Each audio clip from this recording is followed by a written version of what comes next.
오늘은 세종고속도로, 서울 세종고속도로에 대해서 좀 말씀드리도록 하겠습니다. 일반적으로 이제 서울 세종고속도로라고도 하고요. 원래 명칭은 포천 세종간 고속도로입니다. 서울하고 세종까지 연결하는 것도 맞는데 위로는 이제 포천까지. 그래서 포천 세종간 고속도로고 뉴스 보시면은 뭐 제2경부 고속도로라는 말도 있는데 뭐 부산까지 연결되는 거는 아직 계획이 없습니다. 그래서 기본적으로는 서울 세종고속도로나 포천 세종간 고속도로라고 부르는 게 맞고요. 일단 첫 번째 그 서울 세종간 고속도로가 생기게 된 이유는 뭐 말 그대로 이제 그 세종시 때문이죠. 서울이 이제 행정 수도를 세종시로 옮겼는데 이쪽에 보시는 지도가 이제 세종시 행복도시예요. 행복도시 하니까 행복해서 행복도시인 줄 이제 생각하시는 분들 계신데 세종시 행복도시라는 거는 행정복합도시라는 겁니다. 관계기관하고 연구기관, 뭐 청사 이런 게 31개가 세종시로 옮겨갔어요. 잠깐 말씀드리면은 세종시에 원래는 계획대로 하면은 청와대하고 국회의사당까지 다 넘어가야 되는데 가보시면은 그 국무총리 공관은 세종시에 있습니다. 현재 그 이낙연 국무총리죠. 공관이 서울에도 있지만 세종시에 있고 2층짜리 단독주택으로 있어요. 제가 가봤거든요. 그 앞으로. 그 뒤쪽으로는 산이고 앞쪽으로는 큰 공터가 있어요. 공터 뒤에 이제 저수지가 있고 그 공터가 이제 국회의사당 자리고 뒤에 약간 언덕진 산 그쪽이 청와대 자리입니다. 뭐 언젠가는 그쪽으로 뭐 갈 거라고 생각을 합니다. 이 참여정부 때 가긴 했는데 원래 계획은 이제 꼭 세종은 아니지만 그 행정 수도 어쨌거나 우리나라 수도를 옮기려고 했던 거는 이제 박정희 정부 때 이미 그 계획이 나왔던 거기 때문에 그래서 일단은 참여정부 때 그 각 기관하고 뭐 연구기관 같은 것만 31개가 현재 옮겨가 있습니다. 그러다 보니까 이제 서울에서 근무하던 공무원들이 많은데 이 사람들이 다 왔다 갔다 하려니까 경부고속도로 쪽 타고 왔다 갔다 하니까 많이 막히죠. 그래서 이제 서울 세종고속도로가 필요하기 때문에 장기적으로도 그래서 이제 만들게 된 거고요.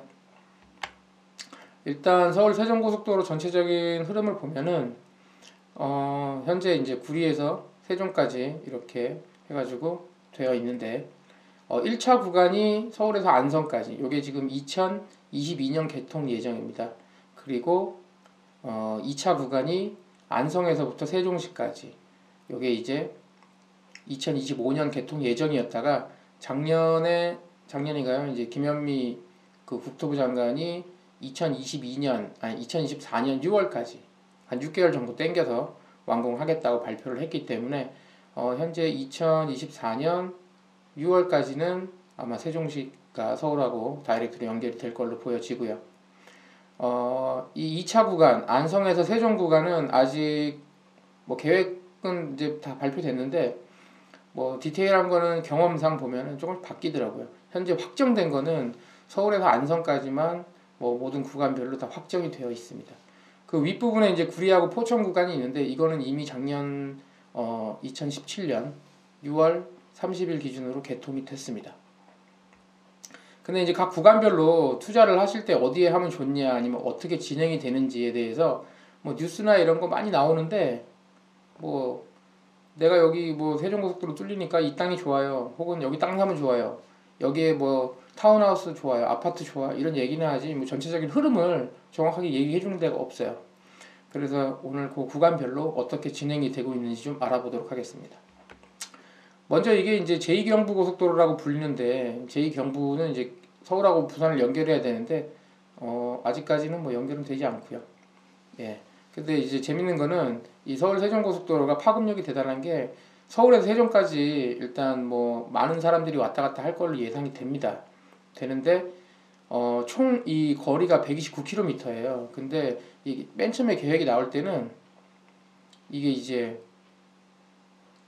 그 1시간 안에 가자 이렇게 계획이 나왔어요. 그러다 보니까 서울에서 세종까지 제한 속도가 150km였습니다. 우리나라 지금 뭐 고속도로 좀 빠른 데가 110km잖아요. 근데 이제 서울 세종고속도로 같은 경우는 애초에 계획은 150km로 달리게끔 되었다가 중간에 수정이 돼서 이제 뭐 꼬불꼬불한 길도 많아지고 뭐 이제 안전 문제라든가 여러 가지 이유로 해가지고 현재 수정이 된 계획은 서울에서 용인까지 120km, 그리고 용인에서부터 세종까지는 140km로 그래서 현재는 서울에서 세종까지 약 1시간 10분을 걸리는 걸로 계획이 수정이 되었습니다. 어쨌거나 중요한 거는 여기 고속도로는 140km까지 그래서 한국판 아우토반이라는 말까지 나오는데요. 현재 이렇게 결정이 돼서 진행되고 있습니다. 그리고 이제 서울 세종고속도로 같은 경우는 이제 스마트 고속도로라고 해가지고 뭐 이게 다시 구현이 될지는 모르겠습니다만 국토부에서 내는 거예요. 뭐 200km로 달리는 차 안에서도 뭐 끊김없이 인터넷이 하게 한다. 차량 간 소통을 하게 한다. 뭐 이런 내용들이 있는데 일단 그 세종고속도로 같은 경우는 공사비가 상당히 많이 들어갑니다. 그 킬로미터당 보통 공사비를 따지는데 세종고속도로의 원래 계획상에 있는 공사비가 킬로미터당 507억입니다. 예, 일반 다른 고속도로들 그 건설 비용에 비해서 월등히 많은 비용이 들어가는데 그 이유가 앞으로 점차 이제 그 많이 사용하게 될 자율주행이라든가 이런 부분에 대해서도 좀 안전하거나 아니면 그런 것까지 고려해서 만들다 보니까 빨리 달리고 또 자율주행도 되고 또 뭐 스마트 톨게이트라든가 이런 것까지 감안해서 만들다 보니까 공사비가 좀 많이 들어가고요. 어쨌거나 한국에서 만드는 고속도로 중에서 가장 최첨단의 그런 시설이라고 보실 수 있습니다. 현재 이제 하나씩 살펴보면 처음 말씀드렸던 대로 이제 위쪽에서부터 내려오면은 포천에서 구리 구간은 이미 그 민자로 해가지고 6월 30일에 개통이 됐습니다. 그래서 포천에서 강변북로까지 약 20분 정도면 도착을 하고요. 현재 통행량이 많지 않아요. 그 구리포천하고 세종고속도로 같은 경우는 총 6차선으로 이게 공사가 되고 있거든요. 개인적으로 조금 아쉬운 부분인데 이게 이제 경부고속도로만큼 파급력을 가지려면은 8차선 정도 나아졌으면 정말 좋았을 텐데 어쨌거나 기존의 경부고속도로가 있기 때문에 중부고속도로하고 경부고속도로 물동량이 이쪽으로 좀 빠진다고 했을 때 6차선도 상당히 괜찮다 이렇게 보여지고요. 그 다음 이제 구리포천 이후에 내려오면 현재 구리까지는 남구리 IC까지는 개통이 됐기 때문에 남구리 IC에서 이제 강동구로 넘어와야 되는데 이쪽은 이제 지하로 넘어옵니다. 터널로 한강을 터널로 넘어와서 이제 강동구로 관통해서 가는데 재밌는 거는 이제 강동구 주민들이 상당히 많이 반대를 하고 있어요. 현재 이쪽은 구리에서 하남 구간 그리고 안성까지는 이미 다 착공이 들어갔습니다. 2017년 12월 작년 12월에 착공이 들어갔는데 현재 그 강동 같은 경우는 주민들이 뭐 강력하다고 할 수는 없지만 반대를 많이 하고 있어요. 동네에 이 좋은 고속도로가 들어오는데 왜 반대할까요? 공사 소음이랑 뭐 이런 것 때문에 그러는데 도심 한복판을 통과해서 안 된다. 예, 지하로 갑니다. 상관없어요. 근데 왜 이러느냐? 강동구 같은 경우는 현재 보훈병원까지 올해 이제 지금 현재 이 방송 나가는 게 방송 제가 찍고 있는 게 2018년 10월 26일인데 올해 중으로 이제 9호선이 보훈병원까지 개통이 되고 그 4차 그 이후 계획이 보훈병원부터 해가지고 고덕역을 지나서 광문고 앞에 지나가지고 그 고덕 상업업무복합단지 통해서 미사로 넘어가게 돼 있어요. 9호선이. 근데 9호선도 지하로 내려가야 되는데 그 지하 공간을 이 세종고속도로가 먼저 써버리면은 9호선 들어오는 게 늦어지는 게 아니냐 이거예요. 고속도로 들어오는 게 싫은 게 아니라. 그래서 재밌는 게 강동구에서는 고속도로 하지 말라는 게 아니라 정확하게는 9호선하고 그러면 같이 뚫어라. 못 믿겠으니까 같이 착공해라. 동시 착공을. 그러니까 한마디로 세종고속도로를 반대하는 게 아니라 9호선 빨리 뚫어라 이 얘기하고 있는 거예요. 그 다음에 송파 쪽으로 넘어가면 성남구간에서 성남구간도 다 반대하고 있습니다. 웃기죠? 이쪽도 반대를 하고. 근데 이유는 뭐냐면 성남 같은 경우는 그쪽에 남한산성이 있다 보니까 그걸 남한산성을 상당히 많이 길게 관통을 해서 터널을 뚫어서 가야 되는데 그러다 보면 이제 그 생태계 혹은 뭐 문화재 이런 게 뭐 이렇게 파손이나 뭐 망가질 우려가 있다 해가지고 반대를 하고 있고요. 근데 이것도 이제 그 남한산성 관통을 하다 보니까 터널 공사하지 말라고 해가지고 반대하고 있는데 아마 뭐 지금 이미 그 IC 쪽이랑 이런 데는 JC 쪽은 다 공사를 하고 있기 때문에 아마 이것도 큰 무리 없이 계획대로 다 터널 뚫어서 할 것으로 예상이 되고요. 용인은 반대로 투쟁하고 있습니다. 뭐 반대 투쟁은 아니고 왜 이러냐 투쟁. 뭐 뭐냐면 원래 애초에 그 서울 세종고속도로는 용인 부근에는 이제 원섬하고 모연 IC 두 개가 생기기로 했었어요. 그랬다가 이제 국토부에서 둘 다 이제 다시 재검토하겠다 이렇게 나왔는데 이게 약간 정치적인 그런 게 있어요. 왜냐면 용인의 요 구간에 있는 뭐 개인적인 뇌피셜입니다. 이쪽 구간에 있는 국회의원이 그 당시 이우현 국회의원인가 그분인데 새누리당 그러니까 자유한국당이에요. 그러다 보니까 그때 최근에 이제 올해 초에 용인 시장 선거가 있었죠. 지방자치단체 기초자치제장 선거. 그때 이제 아무래도 이제 민주당 쪽에서는 민주당 사람이 시장이 돼야 되지 않겠습니까? 그래서 일단 제가 봤을 때는 국토부에서 태클 건 거예요. 태클 걸고 그러면 어떻게 하겠어요? 민주당에서 나와가지고 나는 민주당이다. 내가 꼭 국토부를 뭐 이렇게 국토부가 정부를 설득해서 원한 대로 내가 모현이랑 원삼 IC를 뭐 할 수 있게 하겠다. 이렇게 해야 좀 먹힐 거 아니에요. 사람들한테 그래 얘는 민주당 출신이니까 좀 되지 않을까? 뇌피셜입니다. 제 뇌피셜. 어쨌거나 예상대로 용인시장은 민주당이 됐고 그리고 최근에 원삼과 모현 IC 둘 다 확정이 됐는데 정확하게는 원삼은 지금 100% 확정이 됐는데 모현은 아직까지도 약간 논쟁이 있어야 되냐 마냐.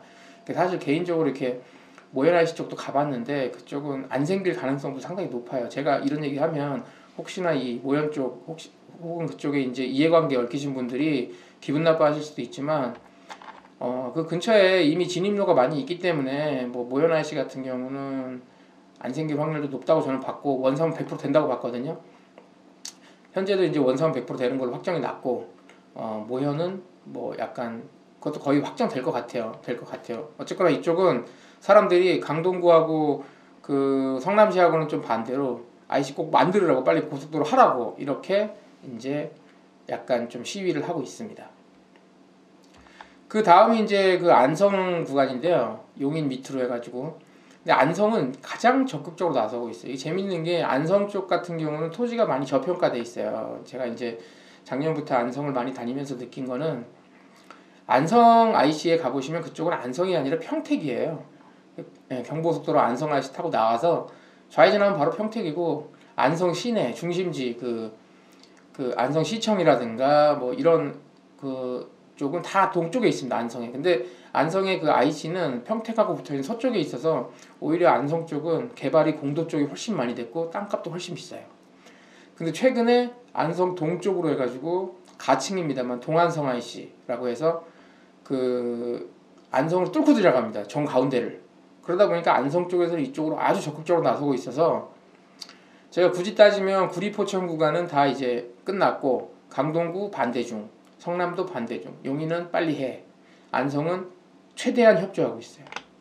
이런 상황인데 안성 같은 경우는 기존에는 이제 여기 사진 보시면은 기존에 원래 이제 동안성 IC라고 해서 가칭입니다. 뭐 안성 맞춤 IC라는 말도 있고 뭐 여러 가지 말이 있는데 아직까지 IC가 이름이 결정된 건 아니어서 통상 동쪽에 있는 안성 IC라 해서 동안성 IC라고 부르는데 원래 기존 안은 검정색이었는데 이게 이제 작년에 이제 다시 빨간색 요 그림으로 바뀌었어요. 약간 수정된 거죠.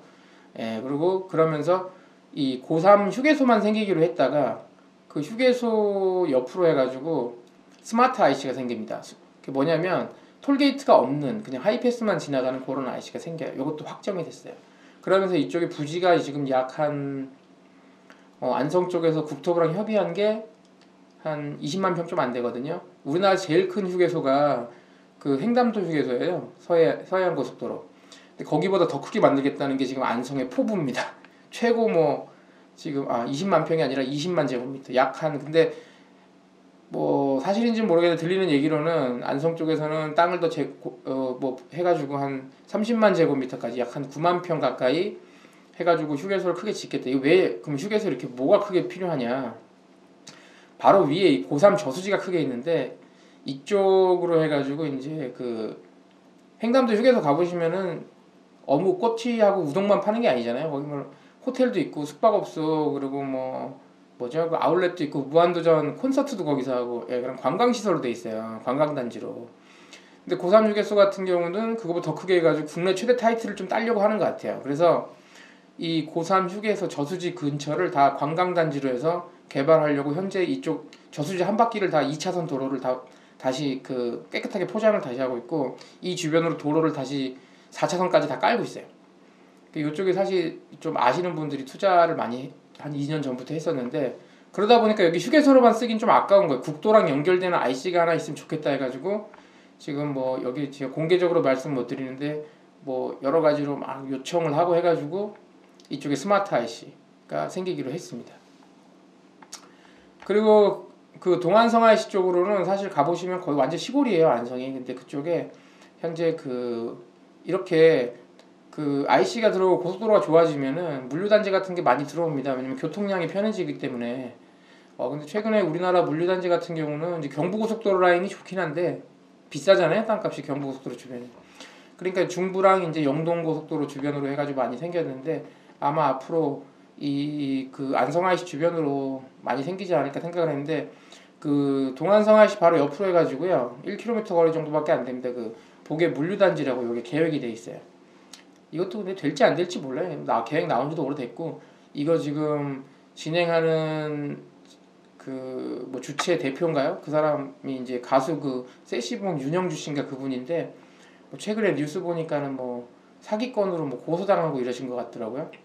그래서 한 그런 부분들이 있고, 어쨌거나 오늘 제가 그 짧게나마 할 얘기는 많은데 짧게나마 그 현재 진행 중인 그 서울 세종고속도로 전체적인 흐름에 대해서 말씀을 드렸고, 기회가 된다면 제가 다시 한번 그 안성이라든가 아니면 혹은 원삼 IC 쪽 그런 쪽에 투자 가치 있는 부분에 대해서 다시 한번 말씀드릴 수 있는 시간이 있었으면 좋겠습니다.